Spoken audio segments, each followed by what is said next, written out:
Welcome to our segment of Target the Trade. This is Fred Razak, Senior Trading Strategist here at CMTrading.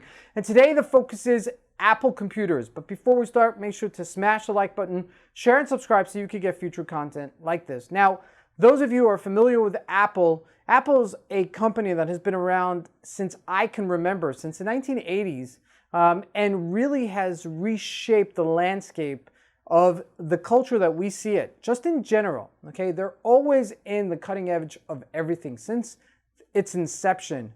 The company has almost gone bankrupt a couple of times, actually.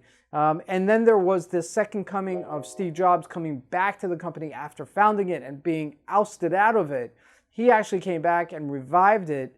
And ever since, it's really been at the crust, and I really say this, of the cutting edge technology that has ended up in the marketplace. And it started with the reinvention of the iPod, which kind of changed the MP3 players at the time, and then went into the digital iPod where you could actually touch it and it had a screen.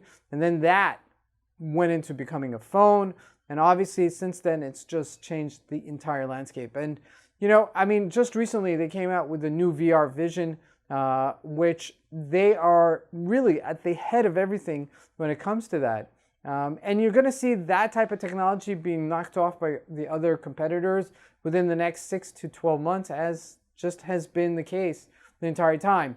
And so what does this have to do with Target the Trade? So right now, I want to argue, even though Apple has hit new record highs and new year highs this past quarter, they're in the cusp of really changing the market direction to the upside. That's what I'm going to posit. Will it be fruit?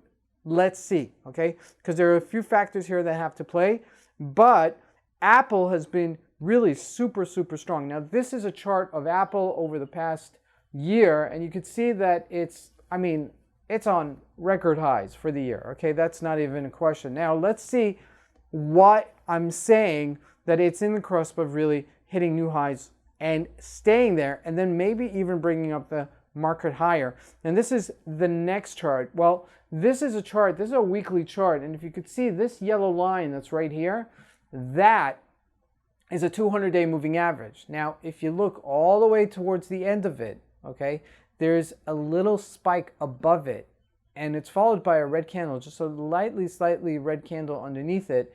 And if that stays above this 200-day moving average, I believe we're going to even go higher.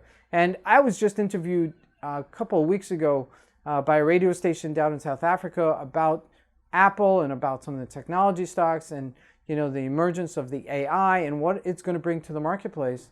And this is just signifying just the beginning, because if you think about it and you think about all the applications that AI can bring to the marketplace, and a company like Apple, which is at the cutting edge of that technology, this may still be undervalued. Yeah, at $200, almost $200 a share, it still could be undervalued. So keep that in mind, as this is something to follow for the rest of the month as July and August come in, and to make sure that this stays above that 200-day moving average, and that may move the markets higher as interest rates go lower, and then we're coming back into kind of an expansive economy, which everybody is just so desperate for right now. As you see, the markets are taking in these high interest rates, and it's crushing certain industries like real estate and mortgages and, you know, financing and that type of area. It's really hitting everybody very hard because interest rates are so high these days. So keep this in mind and keep looking at it, because it's going to be something exciting as things unveil. Thank you for joining us.